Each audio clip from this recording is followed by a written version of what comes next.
তাই তো? হ্যাঁ, এটাই তো নিয়মে আসে। এটাই নিয়ম। এবার এই সেম অপরাধ যদি আপনার ফ্যামিলির কেউ করে, ধরেন আপনার ভাই কিংবা চাচা, তাহলে কি করবেন?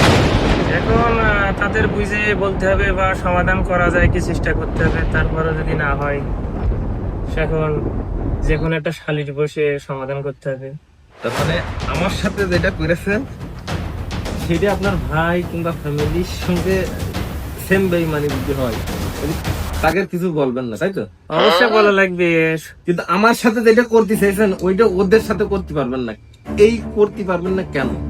পারা যাবে, করা যাবে, পারা যাবে বলতে হেঁটে সবারই বুঝে দেখা যাবে বা গ্রামের একটা সালিশ করে যদি আমার সমাধান কথা হয়। হচ্ছে আপনি সোজা কথা কন, সেটা হচ্ছে ধরেন আপনি আমারে বললেন যে আমার হান টান দেবেন বা ঠ্যাং ভেঙে দেবেন, সে মারবেন ধরবেন যা ইচ্ছা তাই করবেন, মানে আপনার যতটুকু আপনি সর্বোচ্চ দিয়ে চেষ্টা করবেন আমার মানে প্রতিহত করার জন্য হুম। আপনি করবেন।